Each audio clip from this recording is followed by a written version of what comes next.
একবার শুনেছিলাম কুষ্টিয়াতে গ্রামে স্বামী স্ত্রী গন্ডগোল করেছে, এমন গন্ডগোল কথাও বলে না, ওর কাছেও থাকে না, শীতের রাত কাছে থাকে না, স্বামী বেচারা বাইরে গিয়ে বিভিন্ন খড়কোটায় আগুন লাগিয়ে আগুনের তাপ নেয়, তা ওর কাছে যায় না। আল্লাহর ইশারা একদিন খড়কোটার আগুন বেয়ে বেয়ে ওর লুঙ্গিতে লেগে গেছে, অত টের পাইনি, আগুন তাপ। ওর বউ জ্বালানার ফাঁকা দিয়ে তাকিয়ে দেখে আগুন যে কায়দায় লেগেছে, আমি যদি এখনো কথা না বলি ওর সব, আর ওর যদি সব শেষ হয়ে যাতে আমার কি হবে। তখন জালানা থেকে মুখ অন্যদিকে ঘুরিয়ে জোরে জোরে বলতেছে, আমি কারো সাথে কথাও বলি না, কারো লুঙ্গিতে আগুন লাগবে তাও বলি না। তাকিয়ে দেখছে হচ্ছে কি, দেখে লুঙ্গিতে আগুন, তাড়াতাড়ি লিপিয়ে বলছে, আল্লাহ তওবা করছি, জীবনে বেশি থাকতে অন্তত বউর সাথে কথা বন্ধ করবো না, এখনই পুড়ে মরে যেতাম। এতটুকু জায়গায় স্বামী স্ত্রী কথা বন্ধ হয়ে গেলে যদি অবস্থা হয়, এত বড় বিশাল জান্নাত, হযরতে হাওয়া কথা বলে না, আদম আলাইহিস সালাম বাধ্য হয়ে শেষ পর্যন্ত স্ত্রীর মন রাখতে গিয়ে ফলটা খেয়েছিলেন। আল্লাহ রাব্বুল আলামিন তখনই ঘোষণা দিলেন, নেমে যাও, আর থাকা যাবে না, কারণ এখানে পোশাক পায়খানার কোনো ব্যবস্থা জান্নাতে নেই, তোমাদের পোশাকগুলো সব খুলে পড়ে গেছে, পায়খানা প্রসাবের উদ্রেক দেখা দিয়েছে, আর এটা ওই জায়গা না। এখানে খেয়াল করেন একটা মাসলা, শয়তানের কিন্তু জান্নাত থেকে বের করে দেওয়ার মূল টার্গেট ছিল না, শয়তানের টার্গেট ছিল তাদের লজ্জায় স্থান দেখা। কথা বুঝতেছে? শয়তানের টার্গেট ছিল প্রধান এইটা, যে এদেরকে এদের লজ্জায় স্থান আমি দেখব, কারণ শয়তান হচ্ছে যৌনতা ছড়াতে ভালোবাসে। আজ এই শরীফ আর শরীফার গল্পর ভেতরে আমি এইটাই পেয়েছি, সকালে শরীফ, বিকালে উনি শরীফা হয়ে যাবে। এটা যদি রাষ্ট্রীয় ভাবে কায়েম করতে পারে, তারপরের দিন সে যদি বলে আমি শরীফা, আমারে এখন মহিলা হোস্টেলে সিট দেন, আপনাকে দেওয়া লাগবে, আপনি যদি না দিতে চান তাহলে আবার মামলা দেবে। কথা বলেন কেন? ও শরীফা বিকালে যায় দাবি করুক, মাল তো শরীফ আছে, শরীফ না।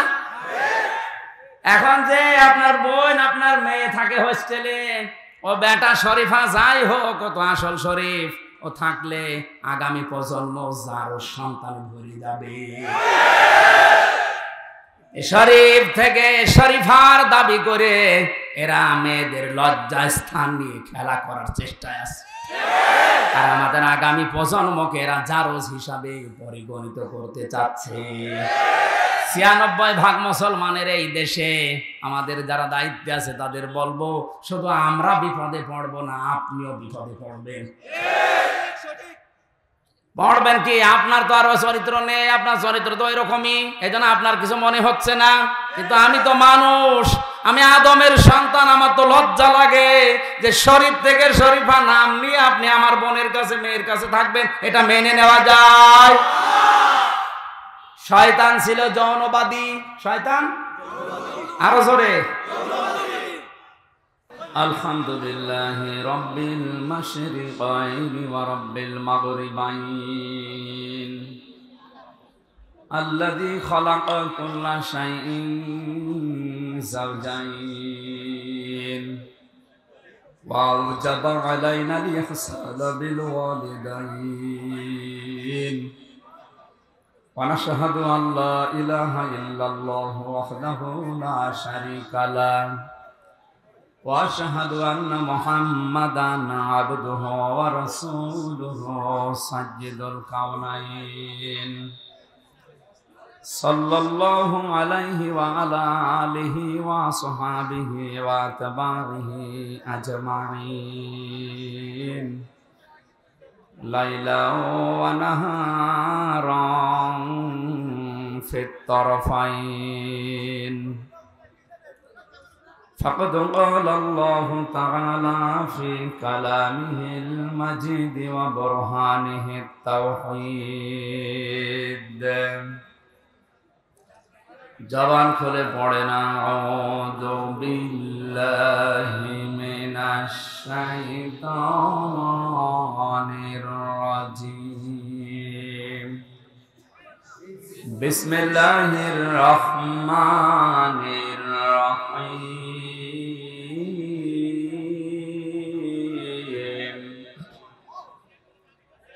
قُلْنَا اهْبِطُوا مِنْهَا جَمِيعًا فَإِمَّا يَأْتِيَنَّكُم مِّنِّي هُدًى فَمَن تَبِعَ هُدَايَ فَلَا خَوْفٌ عَلَيْهِمْ وَلَا هُمْ يَحْزَنُونَ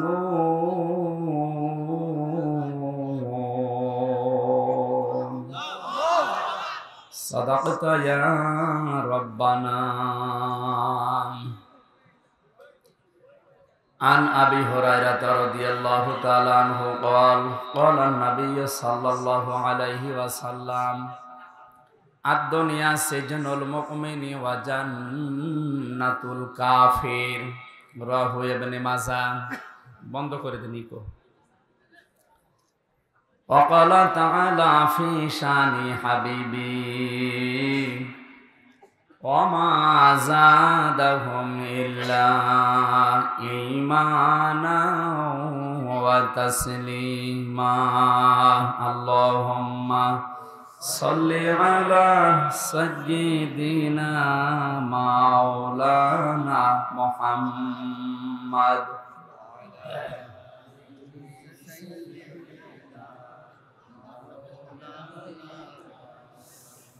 রসুল আমার ভালোবাসা রসুল আমার আলো আশা রসুল আমার প্রেম বিরহের মূল আলোচনা রসুল আমার কাজে কর্মের অনুপ্রেরণা। আলহামদুলিল্লাহ। বাংলাদেশের ঐতিহ্যবাহী জেলা কুমিল্লা একটু বাতাস দিলে ঘেমে যাচ্ছে।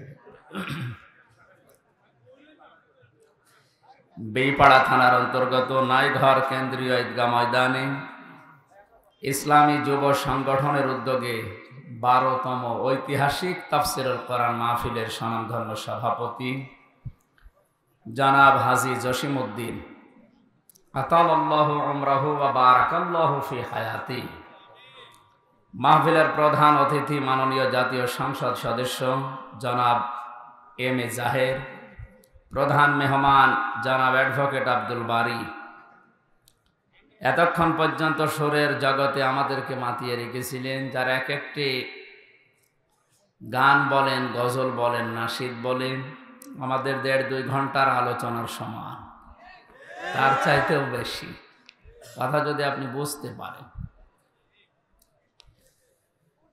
শ্রদ্ধাভাজন বড় ভাই সুর সম্রাট মশিউর রহমান লিটন, আলোচনা রাখলেন মাওলানা হুসাইন আহমেদ মাহফুজ। যত মানুষের নাম দেখছেন নাম বলে বলে দোয়া করতে গেলে আমার আরো 8-10 মিনিট যাবে।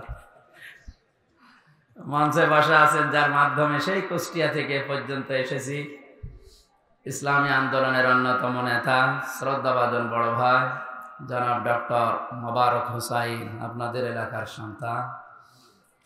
আরফানা লাকা যিকরাক, মঞ্চে বসা ওলামা ইকরাম, সামনে বসা মুসলমান ভাইরা, পর্দার আড়ালের সম্মানিতা মা এবং বোনেরা, প্রশাসনের ভাইরা, বিশেষ করে কিরামান কাতিবিন যারা এসেছেন, আসার সময় অনেকগুলো চোখে পড়েছে তো এই জন্য বলছি, খুব ঝামেলা আছে। দল মত নির্বিশেষে কোরআনের এই অনুষ্ঠানে যারা ইবাদত মনে করে আসলাম, খুশি হয়ে বলেন আলহামদুলিল্লাহ। এখানে যে 1-1.5 ঘন্টা ব্যয় হবে, পুরাটা নামাজের মতো সওয়াব পাওয়া যাবে। মসজিদে নববীতে নবীজি প্রবেশ করে দেখলেন ডান দিকে কিছু মানুষ আল কোরআন নিয়ে ব্যস্ত আছে, আলোচনা করছে। বাম দিকে তাকিয়ে দেখলেন কিছু মানুষ আল্লাহর জিকিরে লিপ্ত আছে। কথা বলেন কেন? কথা বন্ধ করেন। নবীজি বললেন এই দুইটা দল ভালো কাজে আছে, তবে সবচাইতে উত্তম কাজে আছে যারা আল্লাহর কোরআন নিয়ে ব্যস্ত আছে। মহান আল্লাহ আমাকে এই মুহূর্তে নির্দেশ দিয়েছে, কোরআন নিয়ে যারা ব্যস্ত আছে আমি যেন শ্রোতা হয়ে এই ময়দানে বসে পড়ি। বলেন কত দামি জায়গায় আমরা এখন বসে আছি। নবীজি যদি এখন এই কুমিল্লার পাশ দিয়ে যেতেন, কোরআনে কারিমের এই আলোচনায় তিনিও আমাদের সাথে বসে পড়তেন। এটা কি নবীর সম্মান কমে? কোরআনের জন্যই তো পৃথিবীর সবকিছু। এই জন্য কোরআনে কারিমের কোন শব্দ নিয়ে যদি কেউ চিন্তা ভাবনা করে, গবেষণা করে, আলেম বলা হয় ওই লোকটাকে যে আল্লাহর কালাম নিয়ে চিন্তা ভাবনা করে, আল্লাহর ইবাদতে নিয়োজিত থাকে, আল্লাহর নিষিদ্ধ কাজগুলো আস্তে আস্তে ছেড়ে দেয়। এই তিনটা গুণ যার ভেতরে আছে তারে আলেম বলা হয়। সুতরাং এই ময়দানের দাম এখন অনেক বেশি। যারা এই ময়দানটা সাজিয়েছে আল্লাহ ওই যুবকদেরকে যেন হযরতে ওমরের মতো বানিয়ে দেন। 60 বছর নফল ইবাদত করে আপনি দাড়ি পাল্লার এক প্রান্তে তুলে দেন। মাজলিস ফিকহিন খায়রুম মিন ইবাদাতি 60 সানা। নবীজি বলেন এরকম একটা অনুষ্ঠানে যেখানে কোরআন হাদিস বোঝানো হয়, কেউ যদি 1 ঘন্টা ব্যয় করে 60 বছর নফল ইবাদতের চাইতেও বেশি সওয়াব পাওয়া যায়। এইরকম মনে করে আমরা বসেছি। রাজি আছেন তো? বিশ্বনবী বলেন মান ক্বালা বিহি সাদাকা, যারা কোরআন দিয়ে কথা বলে পৃথিবীতে তারাই সত্য কথা বলে।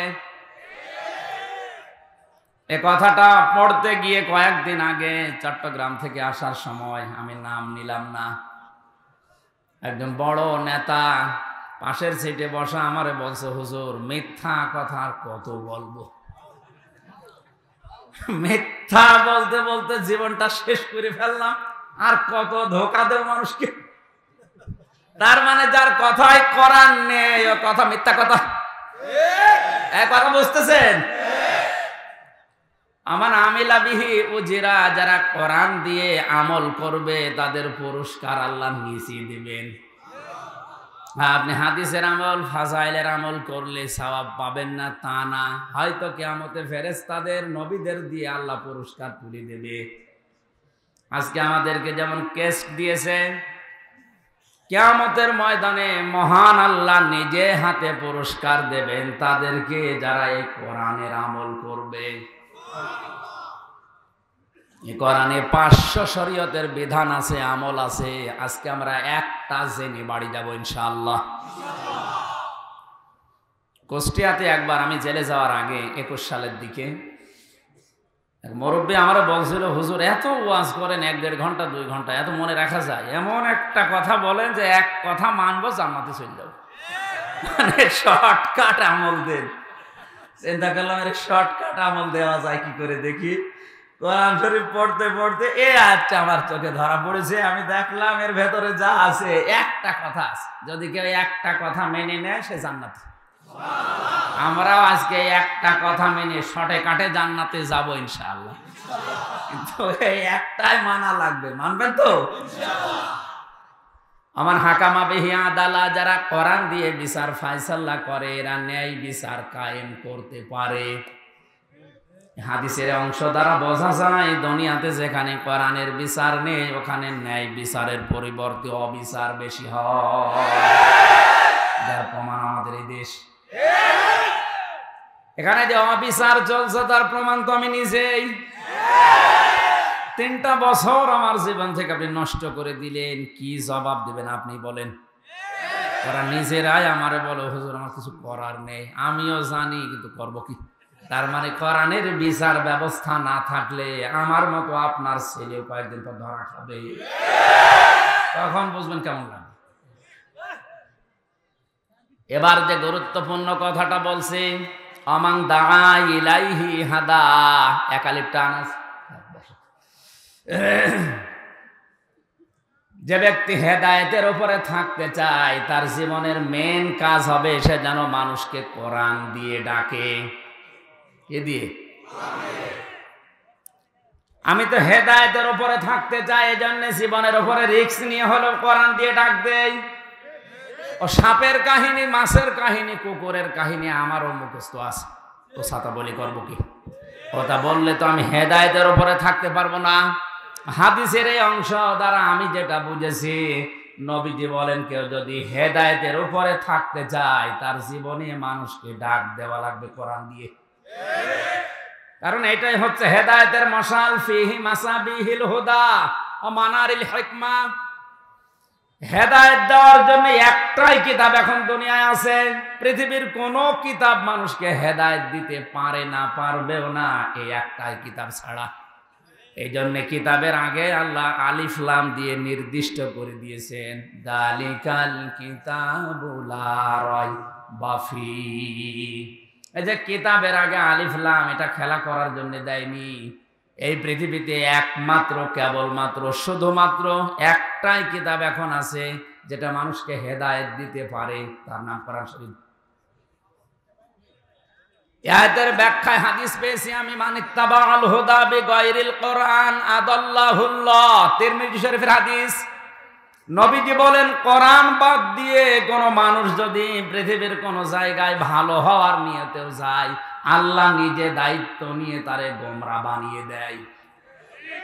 এ কথার লোড কত টের পাচ্ছেন? এদিকে তাকান। শব্দটা আদাল্লা ইউদিল্লু বাবে ইফআল। এখানে হয়তো আলেম আছে যারা জিজ্ঞাসা করেন বাবে ইফআল থেকে কোন শব্দ আসলে বাংলা অর্থ দাঁড়াবে।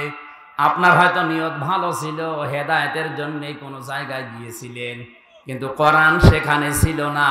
এই জন্য আল্লাহ নিজে দায়িত্ব নিয়ে আপনাকে গোমরা বানাবে। হেদায়েত দেওয়ার একচ্ছত্র মালিকানা হামজার। কথা বলেন এখন কার? উনি যদি দায়িত্ব নিয়ে আপনাকে গোমরা বানিয়ে দেয়, কোন বাবা আপনাকে পথ দেখাবে? নবী কিন্তু দল্লা শব্দ দিতে পারতেন। দল্লা ইয়াদিল্লু বাংলা অর্থ আসতো, আপনি নিজেই নিজেকে খারাপ বানিয়ে ফেলেছেন। আদাল্লা শব্দটা দেওয়ার কারণে আকাশ পাতাল পাল্টিয়েছে। এখন আর পৃথিবীর কারো হাতে হেদায়েত নেই, হেদায়েত শুধুমাত্র আল্লাহর হাতে। আল্লাহ যদি কাউকে দায়িত্ব নিয়ে গোমরা বানিয়ে দেয়, তার জন্য আর কোনো পথ প্রদর্শক পৃথিবীতে আকাশে পাওয়া যাবে না। সুতরাং আজকে কুমিল্লার ময়দান থেকে সিদ্ধান্ত নেওয়া লাগবে। আমি নিরপেক্ষ দৃষ্টিতে বলছি, যেই দরবারে কোরআন নেই, ওই দরবার যদি আমার বাবাও কায়েম করে, ও দরবারে আমি নেই। আমি যদি জেনে শুনে বুঝে শুনে ভালো হওয়ার নিয়ে তো ওখানে থাকি, আমাকে গোমরা বানিয়ে দেবে কে? হাজারো দরবার থেকে আজ গোমরা মানুষ বের হচ্ছে, কারণ কোরআন নেই সেখানে। লালনের মাজার কুষ্টিয়ায়, কোরআন শরীফ চলে ওখানে। আমার মনে হয় সারা দেশ মিলেছে কয় মন গাঁজা পাবে, তার চেয়ে ডবল গাঁজা পাওয়া যায় ওখানে।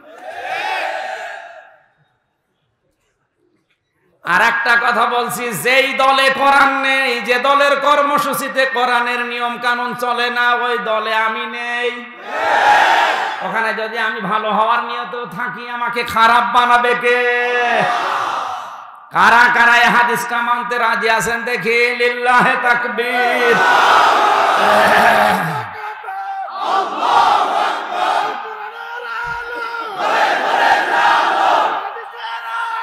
আলহামদুলিল্লাহ।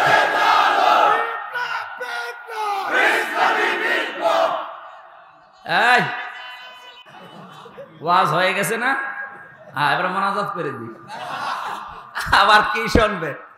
এই কথাটা মেনে নিলেই তো হয়ে গেল। আমার 10-12 বছর আমার চিল্লানো লাগছে, কোরআনের পাখি 50 বছর চিল্লিয়ে গেল এই একটা কথার জন্য। যেখানে কোরআন নেই ওখানে যাবেন না। ওখানে যদি আপনি ভালো হওয়ার নিয়তে যান, ওই দরবারে ওই দলে আপনাকে আল্লাহ খারাপ বানাবে। এটা মনে হয় শুধু এই সামিয়ানার নিচে শেষ। এই হাত তোলা ঠিক থাকবে তো?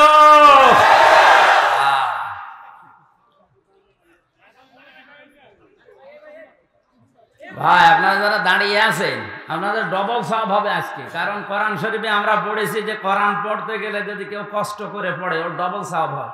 আমরা আরামে বসে আছি, আমাদের চাইতে আপনার সওয়াব ডবল হবে।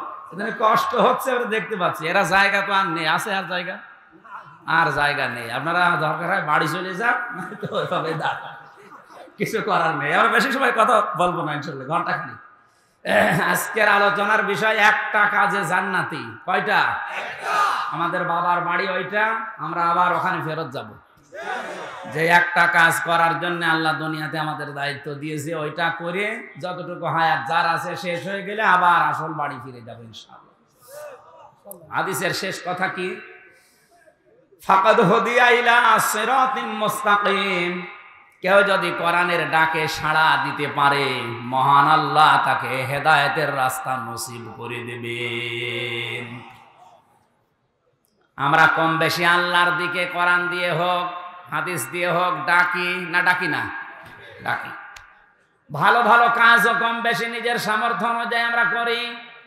এবার একটা গুরুত্বপূর্ণ কথা বলছি, সূরা হামিম সেজদা 24 নম্বর পারা 19 নম্বর পৃষ্ঠা 7 নম্বর লাইনে আছে 33 নম্বর আয়াত, ওমানা আহসানু কওলাম মিম্মান দাআ ইলাল্লাহি ওয়া আমিলা সালিহা ওয়া ক্বালা ইন্নানি মিনাল মুসলিমিন। এতদিন যেভাবে শুনেছেন এই আয়াতটা ওইভাবে না, নতুন ভাবে বলছি। আল্লাহ বলেন ওই লোকটার চাইতে ভালো কথা কেউ বলে না। আহসান ইসমে তাফসিল, সুপারলেটিভ ডিগ্রি দিয়েছেন আল্লাহ, এর উপর আর কোনো শব্দ নেই। আল্লাহর কাছে সব চাইতে ভালো কথা বলে ওই লোকটা যে আল্লাহর দিকে মানুষকে ডাকে। আজ বিশ্ব ইজতেমা চলছে, এরা ডাকে কার দিকে? আমিলা সালিহা, ভালো ভালো কাজও আঞ্জাম দেয়, সামর্থ্য অনুযায়ী করে। আয়াতের 3 নাম্বার কথা যেটা, ওয়াকালা ইন্নানি মিনাল মুসলিমিন, আর সে ঘোষণা দেয় যে আমি একজন মুসলমান। আয়াতের প্রথম 2টা কথা কম বেশি আমরা অনেকেই হয়তো জীবনে বাস্তবায়ন করি। 3 নাম্বার কথাটা এই দেশের 100 জনের 95 জন মানুষের জীবনে মেলে না। আপনি আল্লাহর দিকে ডাকছেন, আমিও দেখতে পাচ্ছি, ভালো ভালো কাজও আপনার জীবনে আছে, কিন্তু ওয়াকালা ইন্নানি মিনাল মুসলিমিন, বুকে হাত দিয়ে বলা লাগবে যে আমি মুসলমান, এই ঘোষণা দেওয়া এই দেশে এখন সহজ না কঠিন? সব চাইতে বড় কঠিন বিষয় এটা। কারণ কেউ যদি বলে আমি মুসলমান, তার বউ বেপরদায় চলতে পারবে না, সে সুদ খেতে পারবে না, ঘুষ খেতে পারবে না, কোরআন বাদ দিয়ে সে রাজনীতিও করতে পারবে না। এই কথাটা বলা কি অত সহজ? অথচ এই আয়াত দিয়ে আমরা সারা জীবন দাওয়াত দিয়ে বেড়াচ্ছি যে আমার চাইতে ভালো কথা কেউ বলে না, কারণ আল্লাহর দিকে ডাকি, ভালো ভালো কাজ করি, আর আমি মুসলমান। 3 নাম্বারটা আপনি পারবেন না। 3 নাম্বারটা যদি পারতেই হয়, আল্লাহর কোরআনের 500 বিধান আছে শরীয়তের, এটা রাষ্ট্রীয়ভাবে কায়েম করা লাগবে, তাছাড়া বলা সম্ভব না। এই জন্যই নবীজিকে কঠিন মুহূর্তে আল্লাহ দোয়া শিখিয়েছিলেন। হে নবী, আপনি দোয়া করেন, আকুর রব্বি আদখিলনি মাদখালা সিদকিও ওয়া আখরিজনি মাখরাজা সিদকিও ওয়াজআলনি মিন লাদুনকা সুলতানান নাসীরা। সূরা বানী ইসরাঈলের 80 নম্বর আয়াত। আমি যত তাফসীর পড়েছি আয়াতের, রাষ্ট্রীয় ক্ষমতার কথা শুনলে অনেকে রাজনীতি মনে করে, রাষ্ট্রীয় ক্ষমতার কথা শুনলে অনেকে দুনিয়াদার মানিয়ে দেয়।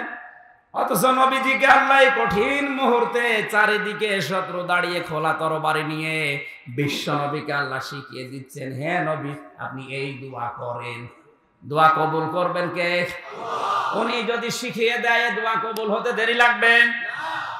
দোয়া করেন আমার কাছে, হে আল্লাহ তুমি আমাকে ঘর থেকে বের করে দিলে, নিরাপদে বের করে দিও, যেখানে পৌঁছিয়ে দিও ওখানে যেন পথে কোনো বাধা বিঘ্ন না আসে, নিরাপদে পৌঁছিয়ে দিও। আবার এমন একটা রাষ্ট্র ক্ষমতা তুমি আমার হাতে দিও যার ভেতরে তোমার সাহায্য থাকে। আল্লাহর সাহায্য ছাড়া রাষ্ট্রীয় ক্ষমতা চালানো সম্ভব না। নবীজি এই দোয়া করার জন্য আল্লাহর কাছ থেকে আদেশ পেলেন কেন? আল্লাহ পাক ভালোভাবে জানেন রাষ্ট্রীয় ক্ষমতা হাতে যদি না পাওয়া যায়, নবীকে আমি যে বিধান দিয়েছি 500, এগুলো বাস্তব জীবনে সেট করতে পারবে না। এটাই আজ প্রমাণ, আমরা একটা বিধানও আমাদের এই দেশে কোরআনের একটা বিধান মানতে পারছি না। এখন যদি বলেন কই নামাজ পড়ি, আরে ভাই নামাজ পড়ার কথা কোরআনে মাত্র এক জায়গায় আল্লাহ দিয়েছে, আর নামাজ কায়েম করার কথা দিয়েছে 82 জায়গায়। 82 বার যে কথাটা বললেন সেটার কোনো গুরুত্ব আপনার কাছে নেই। সেটা করার কথা বললো আপনি খারাপ মনে করেন, রাজনীতির দিকে নিয়ে যান। আর একবার বলেছে ফাসাল্লি লিরাব্বিকা, ওইটা নিয়েই সারা জীবন কাটাচ্ছেন। আল্লাহ যদি প্রশ্ন করে একবার বললাম ওইটা খুব মেনেছো, 82 বার বললাম ওইটার গুরুত্ব কই? এজন্য কোরআনের ডাকে যদি আপনি আজকে সাড়া দিতে পারেন, আপনাকে সিরাতে মুস্তাকিম নসিব করে দেবে কে? আরো জোরে বলেন। এই হাদিসটা বাস্তবে যেন আমরা আমল করতে পারি, আল্লাহ তুমি তৌফিক দাও, বলেন আমিন। কোরআনে কারীম কি করে মানুষের সামনে উপস্থাপন করা লাগে এ ধরন আল্লাহ আমাদের শিখিয়েছে। আল্লাহ রাব্বুল আলামিন বলেন কিতাবুন উনজিলা ইলাইকা ফালা ইয়াকুন ফি সাদরিকা হারাজাম মিনহু লিতুনদিরা বিহি ওয়া যিকরা লিল মুমিনিন। আল্লাহ পাক বলেন এই যে কোরআন, এই কিতাব আপনাকে আমি দিলাম, এটা দিয়ে মানুষদেরকে সতর্ক করবেন। মানুষদেরকে সতর্ক করার সময় আপনার মনের ভেতরে যেন কোনো সংকীর্ণতা, দ্বিধা, দ্বন্দ্ব, ভয়, ভীতি, সংকোচ, সংকোচ এগুলো যেন কাজ না করে। যিকরা লিল মুমিনিন, কোরআন মুমিনদের জন্য উপদেশ। এখনো যারা কথা বলছেন আপনি কি মানুষ, এটা হয়তো এখানে বুঝবেন না যে পয়েন্টগুলো বলছে, বাইরে যে গেবত করবেন যে রাজনীতি করে গেল। এটা কি রাজনীতি হচ্ছে? কথা শোনেন না কেন? এই কথা বলেন কম করেন। আর এখানে দাঁড়িয়ে আছেন কেন? বসুন, অ্যাক্টিভ ভাবে শুনুন ভাই। কুমিল্লাবাসী হারাজন শব্দটা আয়াতের মাঝে আমি পেয়েছি। তাফসীর পড়তে গিয়ে হারাজনের দুইটা ব্যাখ্যা আমার চোখে ধরা পড়েছে, ভালো করে মেলাবেন। নবী আপনি যখন কোরআন দিয়ে মানুষদেরকে সতর্ক করবেন, তাফসীর করে ব্যাখ্যা করে দেখবেন অনেক মানুষ আপনার বক্তব্য না বোঝার কারণে রাজনীতি মনে করে মন খারাপ করবে। এই মানুষ বাংলাদেশে এখন দিন দিন বাড়ছে। আমি যেটা বলতে চাই কোরআন দিয়ে ওইটা না বুঝে উল্টিয়ে নিয়ে যায়, যে রাজনীতির কথা বলে উনি এড়িয়ে চলতে চায়। এ ধরনের মানুষ দেশে নেই। দ্বিতীয় পয়েন্টে আল্লাহ পাক জানিয়েছেন, হে নবী আপনি যেখানে কথা বলবেন, হয়তো ওই এলাকায় আবহমান কাল থেকে এমন এমন নিয়ম নীতি ওরা ইবাদত মনে করে পালন করে যেটা আসলে ইসলামে নেই। আপনি কোরআনের তাফসীর করতে গেলে ওগুলো টিকবে না। তখন ওই মানুষগুলো আপনার বিরুদ্ধে লাগবে। আপনাকে যে হাদিয়া তোফা নজর নিয়াজ দেবে ওগুলো তো দেবেই না, আরো বন্ধ করে দেবে। আবহমান কাল থেকে এই দেশে জিকির চলে আসছে, কিন্তু জিকির যেভাবে করা লাগবে ওর সাথে নতুন নতুন কিছু নিয়ম নীতি বানিয়ে ওইটাও ইসলাম বলে অনেকে চালিয়ে দেয়। জিকির করা লাগবে কার নামে? কেউ যদি ইয়া রাসূলুল্লাহ ইয়া রাসূলুল্লাহ জিকির করে হারাম, কারণ রাসূলুল্লাহর নামে জিকির নেই, রাসূলুল্লাহর নামে আছে দরুদ। জিকির আছে কার নামে? আল্লাহর নামে জিকির করা লাগবে, তার সাথে আবার উল্টা পাল্টা করে অন্য কিছু জোড়া যাবে না। আলী বাবা, শাহ আলী বাবা, যারা আমারে নিয়ে এসেছে ওরা যদি এখন দেখে যে কোরআনের সাথে তো জিকির মিলছে না, কোরআনের সাথে যে মেলে না, তার দলিল সূরা আরাফ 9 নাম্বার পারা 13 নাম্বার পৃষ্ঠা 4 নাম্বার লাইনের 181 নাম্বার আয়াত। কোন হুজুর নিয়ে আসবেন, নিয়ে এসে বসে রাখবেন। আলিল্লাহিল আসমাউল হুসনা ফাদউহু বিহা ওয়া দারুল্লাযিনা ইলহিদুনা ফি আসমাই। আল্লাহ তাআলা বলেন আমার অনেক নাম আছে, যে নামে পারো ডাকো, কিন্তু সাবধান আমার নামকে ইলহাদ করবা না। পরিবর্তন করে উল্টা পাল্টা করে কম বেশি করে যারা ডাকে তাদের সাথে ডাকবা না। আল্লাহ জিকিরের শব্দ নবীর মাধ্যমে আমাদের জানিয়েছেন 4টা, সুবহানাল্লাহ, আলহামদুলিল্লাহ, লা ইলাহা ইল্লাল্লাহ, আল্লাহু আকবার। এই 4টা হচ্ছে জিকিরের উত্তম শব্দ। এগুলো বাদ দিয়ে যদি কেউ আল্লাহ আল্লাহ জিকির করার পরে শুরু করে ইয়া আলী বাবা, শাহ আলী বাবা, দয়াল বাবা, আল্লাহর কসম এটা হারাম। এটা যে হারাম তার প্রমাণ সূরা ফুরকান 19 নাম্বার পারার 4 নাম্বার পৃষ্ঠা 14 নাম্বার লাইনে। মাঝের অংশে এটা আছে মাআল্লাহি ইলাহান আখার, আল্লাহকে ডাকে সাথে সাথে অন্য কাউকে যোগ করে। সুতরাং এই যে এলাকাতে জিকির গুলো যারা করে, তাফসির করতে গেলে এগুলো তো মিলছে না। এই মানুষগুলো যারা আমারে নিয়ে এসেছিল, এখন হাদিয়া তওফা দেওয়ার পরিবর্তে আবার তাড়া খাওয়া লাগে কিনা আল্লাহ জানে। নবীজিকে আল্লাহ জান্নাতে সতর্ক করেছেন, আপনি ওইগুলো ভয় পাবেন না। কে মন খারাপ করে, কে মন খুশি হয় না, আপনি সঠিকটা তুলে ধরবেন। যিকরালিল মুমিনিন, কারণ কোরআন মুমিনদের জন্য উপদেশ। জোরে বলেন সুবহানাল্লাহ। আমরা যেহেতু মুমিন দাবি করছি, আজকের আয়াতটা আমাদের জন্য উপদেশ হবে ইনশাআল্লাহ। দরুদ আর সালাম পাঠ করে আজকের তেলাওয়াতকৃত আয়াতটা একটু পড়েন। আউযু বিল্লাহি মিনাশ বিসমিল্লাহির রহমানির রহিম।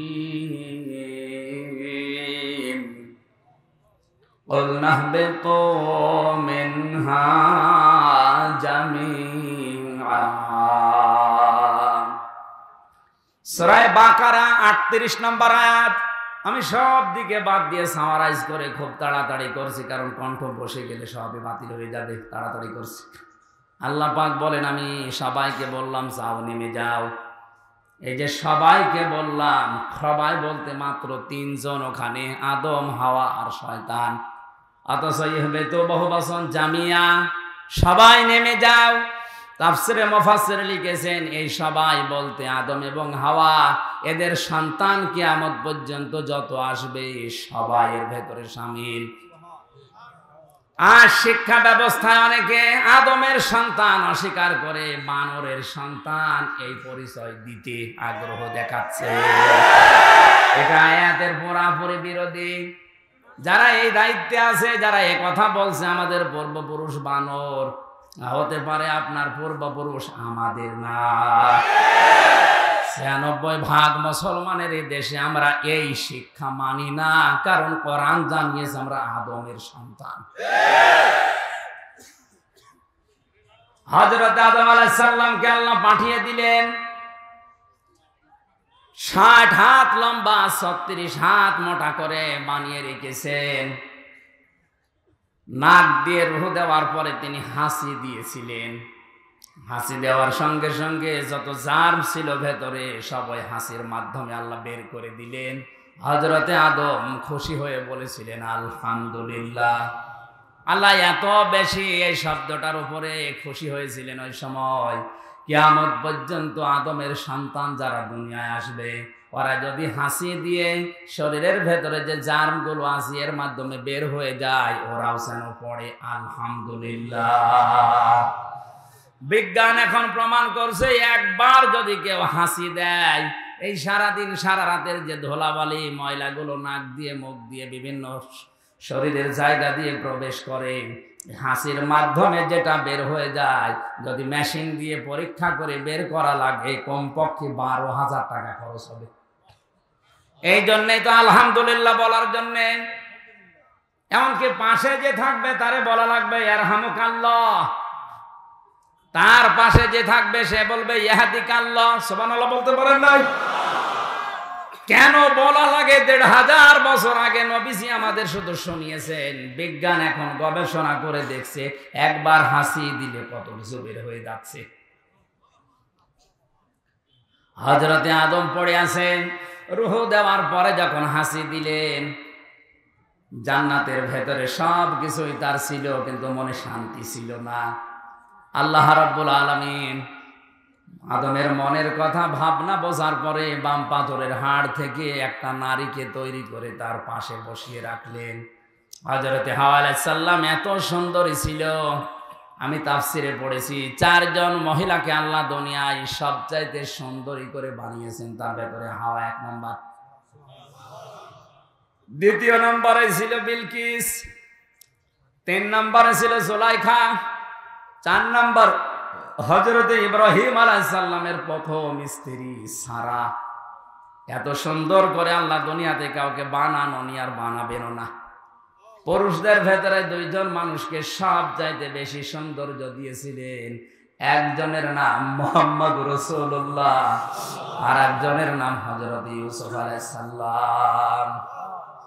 পৃথিবীর সবচাইতে বড় বিশ্ব সুন্দরী হযরতে হাওয়া, দেখার পরেই হযরতে আদম ধরতে গেলেন, তাকালেন, আল্লাহ বলেন তাকানোও যাবে না, ধরাও যাবে না। হযরতে আদম ওই সময় বলেছে রব্বুল আলামিন ধরাও যাবে তাকানো যাবে, কি করলে আপনি সেই বুদ্ধি দেন। আল্লাহ বলেন ধরাও যাবে তাকানোও যাবে, বিয়ে করা লাগবে। এখান থেকে প্রমাণ হয় বিয়ের আগে যে প্রেমগুলো করা হয় এটা হারাম। এই এলাকায় মনে হয় চলছে প্রেম, তো চলছে, পরকীয়াও চলছে।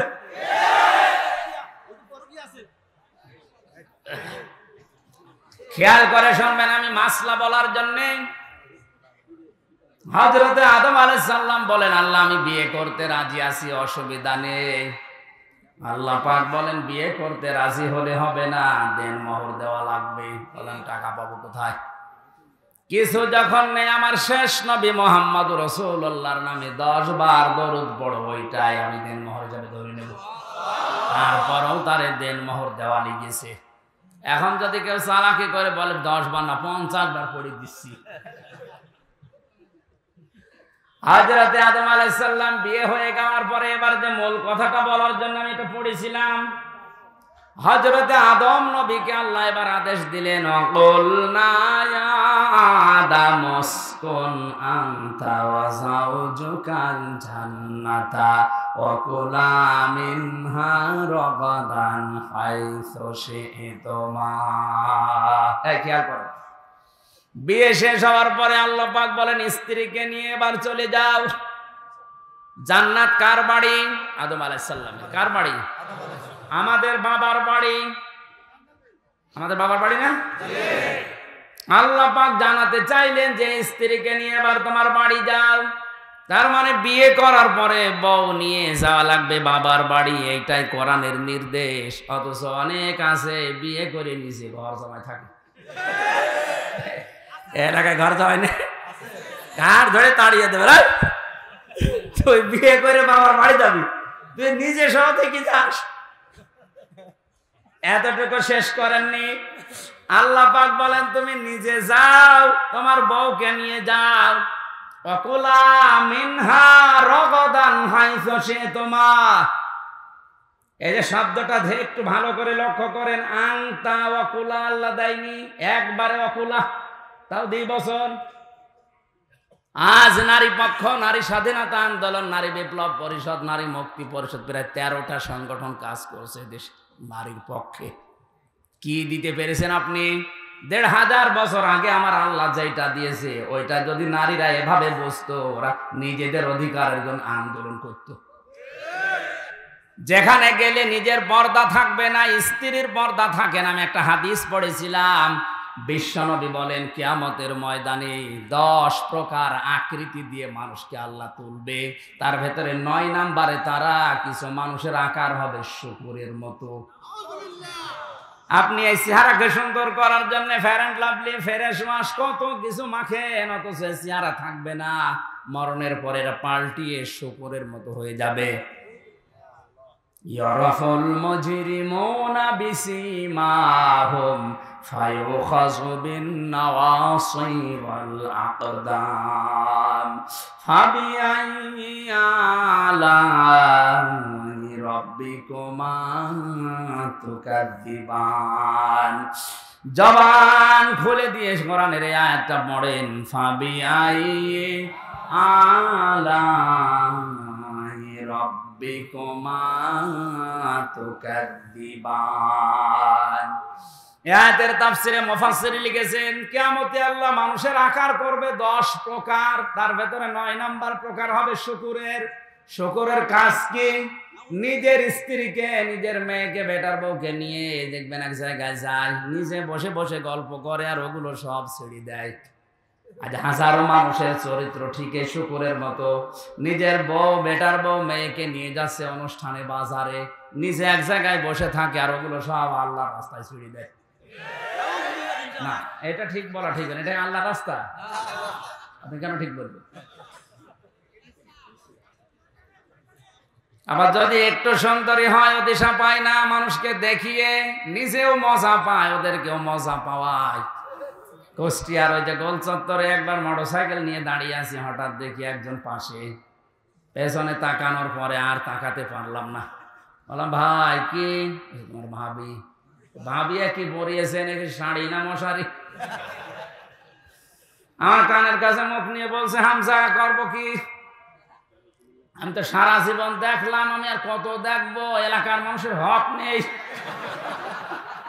হক আদায় করে বেড়াচ্ছে। এরকম হক আদায় করেন কারা? হাত তোলেন তো। একজন ওরটাই মনে হয় দেখার মতো আছে, আর বাকিগুলোর অবস্থা ভালো না। না, আমি শুধু হাসির জন্য বলি না, আপনার চেহারা থাকবে না, শুকর হয়ে উঠবেন। এদেশের অধিকাংশ ধনী মানুষের মোবাইল, হাত ঘড়ি, শার্ট সব কিছু দামি দামি হয়, শুধুমাত্র কম দামি হয় তাদের বউ আর তাদের মেয়েদের। এমন পোশাক পরায় একেবারে সব কিছু বোঝা যায় যে কোনে কি আছে। না, আপনার এটাও দামি জিনিস। আদ-দুনিয়া কুল্লুহা মাতাউন ওয়া খায়রু মাতাউদ দুনিয়া ইমরাতুস সালিহা। পৃথিবীর সব কিছুই সম্পদ। নবীজি বলেন এর ভেতরে উত্তম সম্পদ হচ্ছে আল্লাহওয়ালা মেয়ে মানুষ। আপনার ঘরে যেটা আছে এটা কিন্তু উত্তম সম্পদ। এটাকে উত্তম বানাতে হলে পর্দা দেওয়া লাগবে। কি দেওয়া লাগবে? কারণ এটা আল্লাহর বর্ডার, আল্লাহর একটা নিষিদ্ধ জায়গা। এই জায়গা থেকে আপনি থেমে যাবেন, বউ নিয়ে বেড়াতে যাবেন, আনন্দ করবেন, অনুষ্ঠানে যাবেন, কোনো বাধা নেই। কিন্তু এমন জায়গায় যাওয়া যাবে না যেখানে গেলে নিজেও পর্দা মানে না, স্ত্রীরও থাকবে না। হযরত আদম আলাইহিস সালামকে আল্লাহ বানিয়ে ফেরেশতাদেরকে বলেছিলেন, হে আমার ফেরেশতারা, আমার আদমকে সিজদা করো। সবাই সিজদা দিয়েছে। আমার ঘটনা বলার উদ্দেশ্য না, আমি এখান থেকে শিক্ষা বের করতে চাই। সবাই সিজদা দিয়েছিল, সিজদা শুধু দেয়নি একজন, আবা ওয়াস্তাকবারা ওয়া কানা মিনাল কাফিরিন। অত সিজদা দেয়নি, অহংকার করেছে, ইস্তেকবার করেছে, অস্বীকার করেছে, এইজন্য আল্লাহ তাকে কাফের বানিয়ে দিয়েছে। এই আয়াত থেকে প্রমাণ হয় এই দুনিয়াতে যারা আল্লাহর বান্দা দাবি করার পরে সিজদা দেয় না আল্লাহকে, ওরা কাফের। দাবি করে যে আমি মুসলমান, আপনি সিজদা দেন না কেন?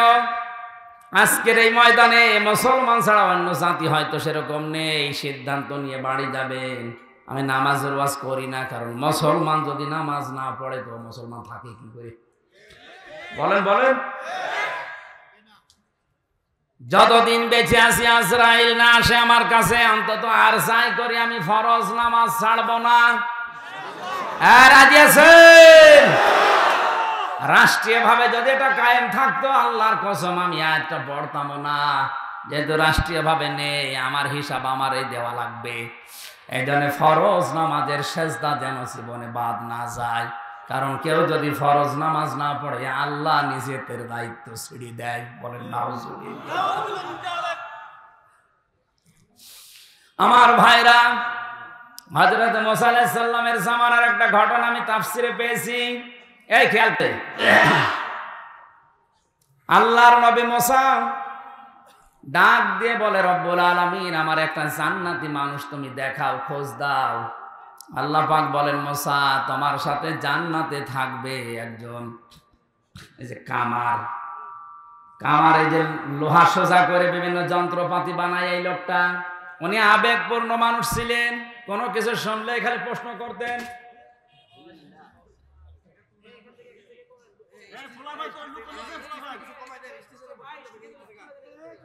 ডাক দিয়ে বলে, রব্বুল আলামিন, তুমি এত মানুষের নাম থাকলে একজন কামারের নাম বললে কি করে সে এমন আমি দেখব।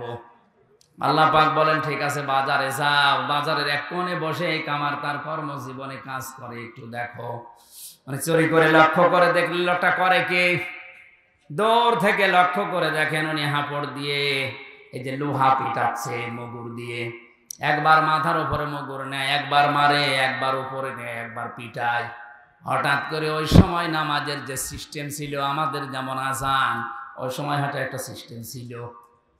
নামাজের সময় যেই হয়ে গেছে উনি এই মগরটা আর লোহার উপরে না পিটিয়ে পেছন দিক থেকে ফেলে দিয়ে তাড়াতাড়ি পবিত্র হয়ে নামাজে দাঁড়িয়েছে।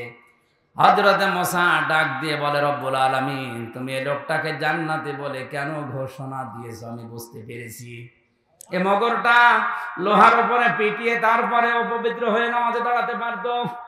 নামাজের সময় হওয়ার সঙ্গে সঙ্গে দুনিয়ার সব কাজ বাদ দিয়েছে, এমনকি না পিটিয়ে পেছন দিক থেকে ফেলে দিয়ে নামাজে দাঁড়িয়েছে। যে লোকটা তোমার বিধান এত গুরুত্ব দিয়ে আদায় করতে পারে, তারে তুমি জান্নাত না দিয়ে পারো না। এই সেজদা এত দামি জিনিস, এই সেজদার কারণে শয়তান শয়তান হয়েছে। কথা বলেন না কেন? জিজ্ঞাসা করলেন কেন সেজদা দিলে না? ক্বালা মা মানাআকা আল্লা তাসজুদা ইদ আমারতুকা ক্বালা আনা খায়রুম মিনহু খালাকতানি মিন নার ওয়া খালাকতাহু মিন তিন। কে তোমার বাধা দিল সেজদা দিতে? শয়তান ওই দিন বলেছে আমাকে বানিয়েছো আগুন দিয়ে আর এটা বানিয়েছো মাটি দিয়ে, আমার ভেতরে পাওয়ার আছে আর ওইটার ভেতরে পাওয়ার নেই। শয়তান অহংকার করেছিল কিসের? পাওয়ারে। বলেন বলেন, আরো জোরে বলেন।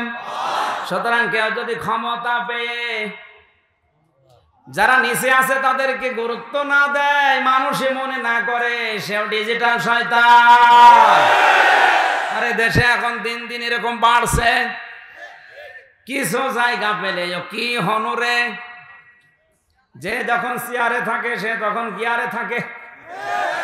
এই যে মশিউর ভাই যতক্ষণ ছিল গিয়ারে ছিল, আমিও আছি এখন, আমিও গিয়ারে আছি। চেয়ার মানে কিন্তু এই যে আমি এই চেয়ারের কথা বলছি, আপনারা বড় ওই চেয়ার ধরবেন না।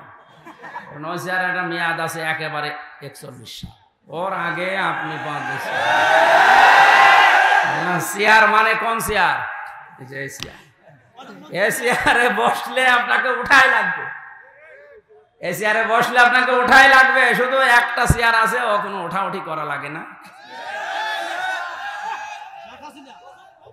না না, দয়া চেয়ার নেই। এই যে জো বাইডেনের চেয়ার, ও বসেছে আর উঠা লাগছে না। এই শব্দটা আমি পড়েছিলাম, আল্লাহ পাক এত রাগান্বিত হয়েছিলেন তার এই কথা শোনার পরে, সঙ্গে সঙ্গে ওকে ঘোষণাও দিয়েছেন, ক্বালা ফাহবিত মিনহা ফামা ইয়াকুনু লাকা আন তাকুনা আনতা তাকাব্বারা ফিহা ফাখরুজ ইন্নাকা মিনাস সাবিরিন। একটু খেয়াল করে শুনবেন। আল্লাহ পাক বলেন, ওকে আমি আদেশ দিয়ে দিলাম দূর হয়ে যা। তোর এই অহংকারের কারণে আমি তোকে 2টা জিনিস থেকে বঞ্চিত করলাম। কোনদিন তোকে আমি ক্ষমা করব না, কোনদিন তোকে আমি আল্লাহ জান্নাতে দেব না। সঙ্গে শয়তান অহংকার করেছিল ক্ষমতার, এজন্য হারিয়েছে 2টা জিনিস, কোনদিনও ক্ষমা পাবে না, ও জান্নাতেও যেতে পারবে। সুতরাং আপনাকে আমি সাবধান করছি, সতর্ক করছি কোরআন দিয়ে, ক্ষমতা পেয়ে কেউ যদি অহংকার করে তাকে আল্লাহ মাফও করবে না, জান্নাতেও দেবে না।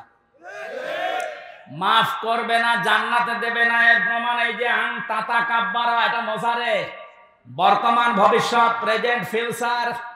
যারা অহংকার করবে পাওয়ারের ক্ষমতা, আর ওদেরকে আল্লাহ মাফ করছে না, করবে না, জান্নাতে দিচ্ছে না, দেবে না। যদিও অনেকে এখন ফতোয়া দিয়েছে আপনি জান্নাতি না, আপনি পারেন না এ কথা বলতে। কারণ তাতা কাব্বারা, কোন মানুষ যদি সত্যি অহংকারী হয়ে যায় তার জন্য আল্লাহর ক্ষমা, আল্লাহর জান্নাত হারাম। যদি তাকে জান্নাতে দেওয়া লাগে তাহলে শয়তানকে দেওয়া লাগবে। এক কথা বলেন এখন, কারণ শয়তান অহংকার করেছিল কিসের? ক্ষমতা। সঙ্গে সঙ্গে শয়তান ওই সময় আল্লাহর কাছে 3টা জিনিস চেয়েছে। কিয়ামত পর্যন্ত শয়তান মার্কা মানুষ যারা আসবে ওরা ওই 3টা জিনিস চাইবে। এখন আপনি দেখেন আপনাকে শয়তান দখল করেছে। 1 নম্বরে ক্বালা আনসিরনি ইলা ইয়াউমি ইউবাসুন, আমি হায়াত চাই, আমি কিয়ামত পর্যন্ত বাঁচতে চাই। আল্লাহ বলেন দিলাম। দুনিয়ায় দেখেন শয়তান মার্কা মানুষগুলো বেশি দিন বেঁচে থাকে। এত মানুষ মারা যায় কিন্তু শয়তান মার্কা মানুষ খুব কম মরে, এর মরণ হবে না। বলো ফাইন্নাকা মিনাল মুনজারিন। আল্লাহ তাআলা শুধু আমি হায়াত চাই না, আমি ক্ষমতা চাই, আমি পাওয়ার চাই, আমি টাকা পয়সা চাই। আল্লাহ বলেন দিলাম, তাকান তামাম দুনিয়ার দিকে, শয়তান মার্কা মানুষগুলো টাকা পয়সা অর্থ সম্পদ বেশি, এরা আল্লাহর বিরুদ্ধে অবস্থান নিয়ে এগুলো খরচ করে। 3 নম্বরে শয়তান বলেছে ক্বালা ফাবিমা গাওয়াইতানি লাকুদান্না লাহুম সিরাতাকাল মুস্তাকিম। হে আল্লাহ, আমি তোমার বান্দাদের ধোঁকা দিয়ে বোকা বানানোর জন্য কোনো খারাপ রাস্তায় যাব না, ভালো ভালো রাস্তার মোড়ে মোড়ে আমি অবস্থান করব। এই জন্য শয়তানকে আপনি সিনেমা হলে পাবেন না, কারণ ও জানে যে এখানে যারা আসবে জোড়ায় জোড়ায় আমার ভাইরা ভাই। শয়তানকে আপনি রাজবাড়িতে পাবেন না, কথা বুঝতেছে?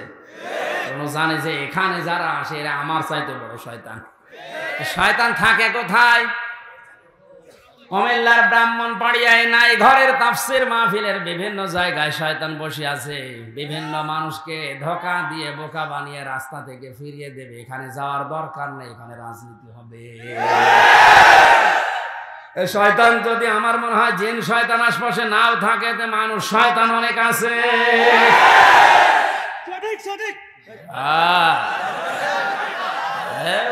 বুঝে ফেলিস, আপনার অত বোঝার দরকার নেই ভাই, আমি শেষ করে দিচ্ছি।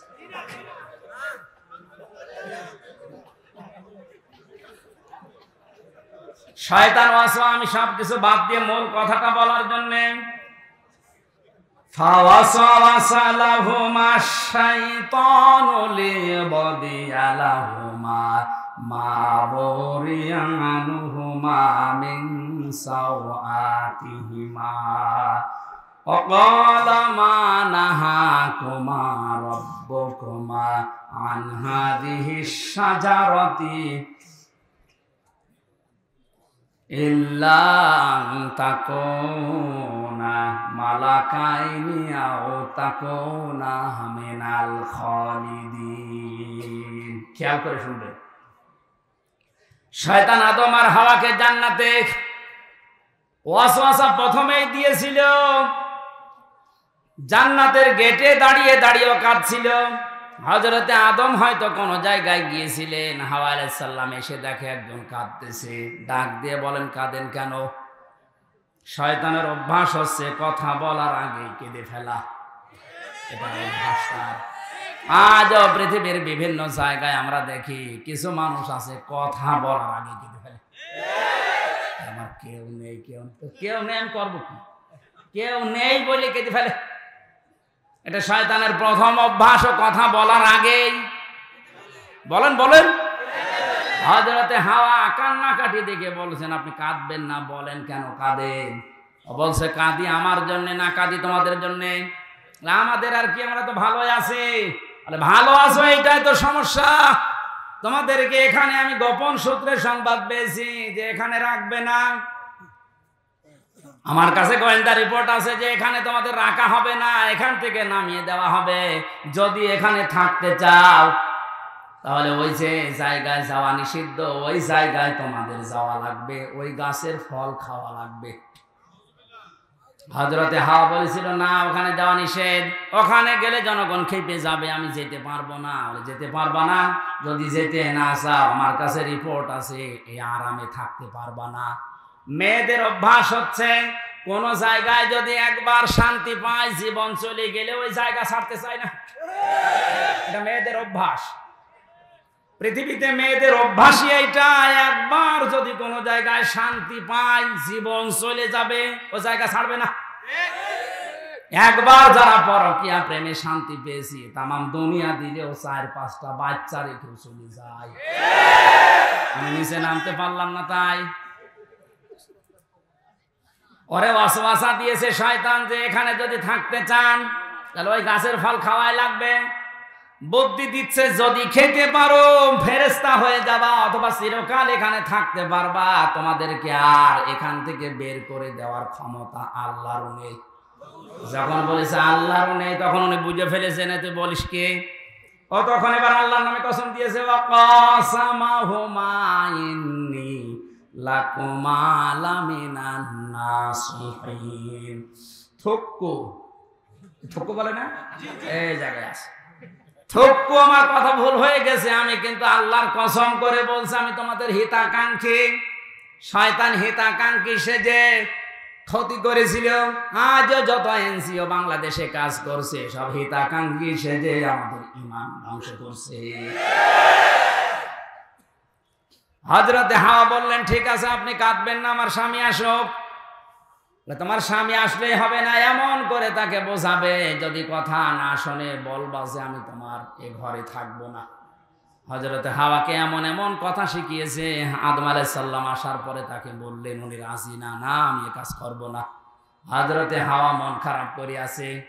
অত বড় জান্নাতে স্বামী স্ত্রী মাত্র দুইজন লোক, কথা যদি না বলে সংসার টিকবে? কথা বলে না কেন? মাত্র কয়েক ইঞ্চি ঘরের ভেতরে মানুষ আমরা থাকি, কয়েকটা 3-4টে রুম নিয়ে, এখানে যদি কথা বন্ধ হয়ে যায় স্বামী স্ত্রীর, আমার মনে হয় ওই সংসার আর টেকে না। আসতে বলুন। হযরতে হাওয়া আলাইহিস সালাম যখন পাতাটা ছিঁড়তে যাবে, আদম আলাইহিস সালাম ছিঁড়তে গিয়েও ছেড়েননি, উনি চলে এসেছেন। হাওয়া আলাইহিস সালাম বলে, কি ছেড়বে না কেন? না আমার কেমন লাগে। শয়তান যে ওদিকে ধোঁকা দিয়ে বোকা বানিয়ে রেখেছে, তাড়াতাড়ি করে দেখছে না স্বামী তো ছেড়ে না, উনি ছেড়ে ফেলেছিলেন। এই পাতা ছেড়ার পরে যে কষগুলো পড়ছিল, ওই দিন গাছ বরদুয়া দিয়েছে রব্বুল আলামিন, তোমার নিষিদ্ধ জায়গায় হাত দিয়ে যে লোকটা আমাকে কলঙ্কিত করে আমার শরীর থেকে রস ঝরিয়েছে, এই মেয়েটা যখন বয়স প্রাপ্ত হবে তখন এর শরীর থেকে রক্ত ঝরিয়ে। এই জন্য মেয়েদের বয়স প্রাপ্ত হওয়ার পরে 3 দিন 7 দিন 5 দিন 10 দিন পর্যন্ত আল্লাহ রক্ত ছড়িয়ে দেয়। এই গাছের বরদুয়া, এটা কিয়ামত পর্যন্ত মেয়েদের এই বরদুয়া থাকবে।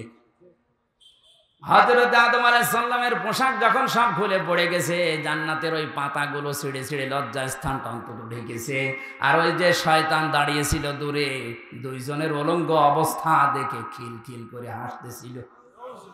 এই জন্য শয়তান যৌনতা দেখে আনন্দ পায়, আর মুমিন যৌনতা দেখলে লজ্জা পায়। আর সিনেমা হলগুলোর দিকে তাকান, কি সিনেমা উপহার দিচ্ছে মানুষদেরকে। নবীজি 1500 বছর আগে জানিয়েছে এমন সময় আসবে বাপ আর মেয়ে বসে সেনা করা দেখবে, এখন সেটা চলছে। এই কথা বলেন না কেন? আল্লাহ পাক বলেন, যাও নেমে যাও, এখানে আর থাকা যাবে না।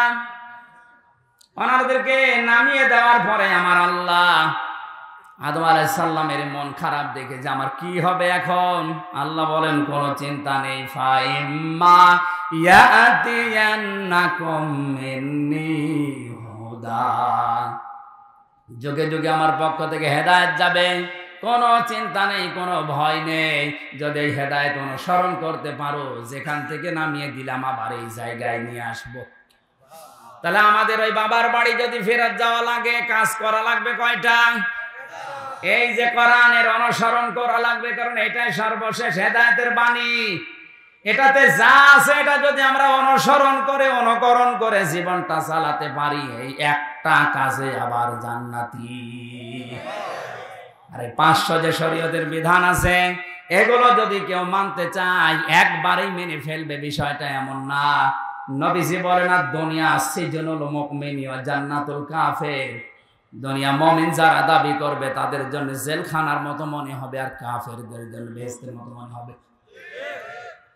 আয়াতের শেষের শব্দ আমি পেয়েছি, ফালা খাউফুন আলাইহিম ওয়ালা হুম ইয়াহজানুন, যারা এই হেদায়েত অনুসরণ করে তাদের কোনো ভয় নেই, কোনো চিন্তা নেই। এই শব্দটা কি? যারা এই হেদায়েত অনুসরণ করে আল্লাহকে রব বলে টিকে থাকতে পারে, তাতানাজ্জালু আলাইহিমুল মালাইকা, ফেরেশতা তাদের জন্য আল্লাহ নাযিল করেন, আল্লাহ তাখাফু ওয়ালা তাহজানু, ফেরেশতারা বলে কোনো ভয় নেই, কোনো চিন্তা নেই। এ কথা যাকে তাকে ফেরেশতা বলে না, যারা আল্লাহকে রব বলে টিকে থাকতে পারে তাদের ঈমানের উপরে। এরকম কঠিন মুহূর্তে আমি বাস্তবে জেলে যাওয়ার পরে দেখেছি, এক কারারক্ষী আমার বলছিল, তোরা বাড়ি না কুতুবউদ্দিন নাম জানো? আমার বলছে হুজুর যেদিন মীর কাশেম আলীর ফাঁসি হবে ওইদিন মাগরিবের সময় আমার দায়িত্ব ছিল। ফাঁসির ওই কন্টেম সেলে আমি গেলাম, ডাক দিয়ে বললাম স্যার আর মাত্র 3 ঘন্টা আছে, আপনি প্রস্তুতি নেন। উনি আমারে বলে কারারক্ষী ভাই এখনো 3 ঘন্টা, আমি 2 ঘন্টা ঘুমালাম, তুমি আমারে ডাক দিও।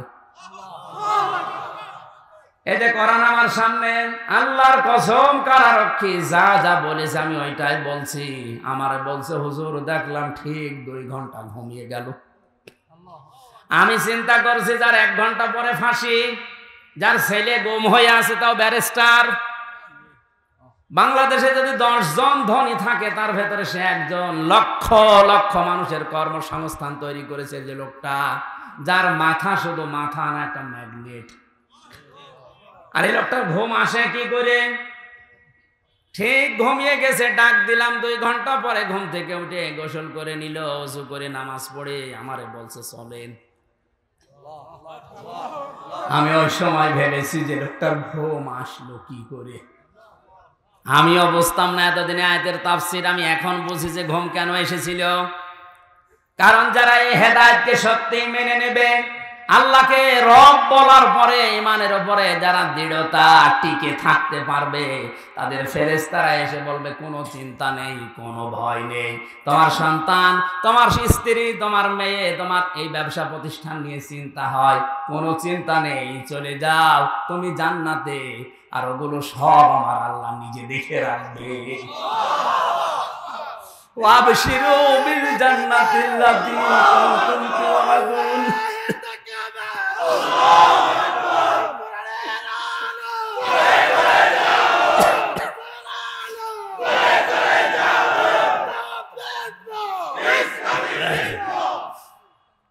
বাস্তবতা এইটা। আমি 3 বছর আটক অবস্থায় না থাকলেও অনেক কিছুই জানতাম না। এই আয়াতগুলো আমার বুঝে আসতো যে মানুষের ঘুম আসে কি করে বলেন তো। সময় ছেলে হারিয়েছে, গুম হয়েছে, সাধারণ ছেলে না, ছেলে ব্যারিস্টার, বুঝতেছে?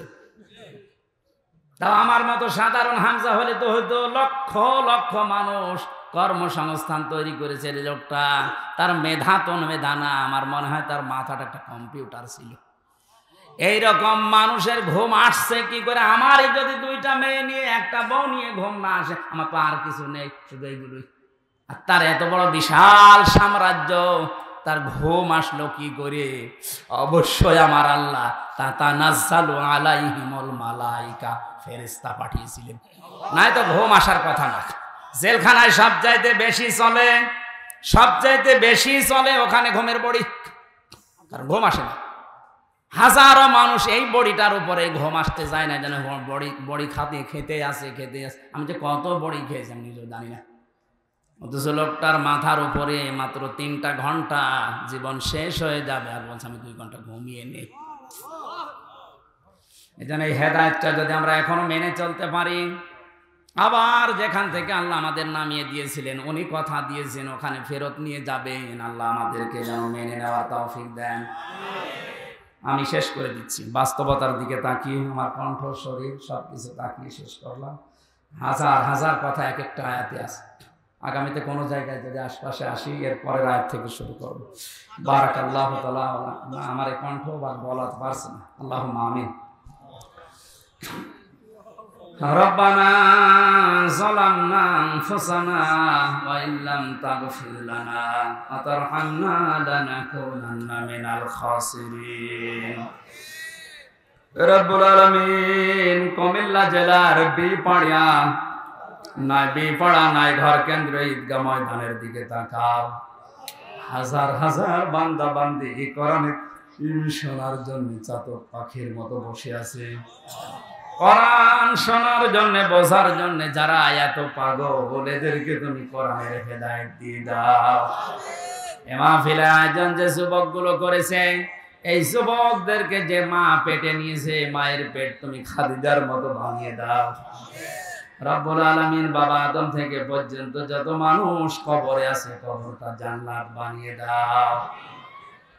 আল্লাহ তাআলা যত মেহমান এখানে কথা বলেছেন, বিশেষ করে আমার ভাই মশিউর রহমান, মাওলানা হুসাইন আহমেদ, ডক্টর মোবারক ভাই সহ যত আলেমরা এখানে আমিন আমিন করছে, দুইজন সদস্য পর্যন্ত এখান থেকে মারা গেছে, বিদায় নিয়েছে। এদের কবরটা তুমি জান্নাতুল ফেরদাউস বানিয়ে দাও। মাহফিলের প্রধান অতিথি আমাদের জাতীয় সংসদ সদস্যকে কবুল করো। অ্যাডভোকেট আব্দুল বারী, সভাপতি হাজী জসিমউদ্দিন সহ কত আলেম এখানে বসে আছে, আমাদের জীবনের চায় আশাগুলো পূরণ করে দাও। একটা কাজে জান্নাতি তুমি ঘোষণা দিয়েছো, এই একটা কাজ করে আবার আমাদের ওই বাবার বাড়িতে ফিরে যাওয়ার তৌফিক দাও। মা বোনেরা পর্দার আড়ালে বসে আছে, খাদিজার মতো, আয়েশার মতো, তাদেরকে জীবন দাও। আগামীতে এই মাহফিলটা কোরআনের প্রচারের জন্য বিশাল আকারে কবুল করে নাও। সুবহানা রাব্বিকা রাব্বিল ইজ্জাতি আম্মা ইয়াসিফুন ওয়া সালামুন আলাল মুরসালিন। মুক্ত জীবনে যখন ফিরিয়ে দিয়েছো আল্লাহ, তুমি আমার এই কণ্ঠটা আগের অবস্থায় ফিরিয়ে দাও। আমার শরীরটাকে তুমি শেফায়ে কামিলা আছেরা নসিব করো। সহজ সরল ভাষায় তোমার বান্দাদেরকে কোরআনের কথাগুলো শোনাতে পারি, বোঝাতে পারি, সেই তৌফিক আমারে তুমি দান করো আল্লাহ। যখন এই মরণ আসবে একবার হলেও যেন পড়ি লা ইলাহা ইল্লাল্লাহু মুহাম্মাদুর রাসূলুল্লাহ।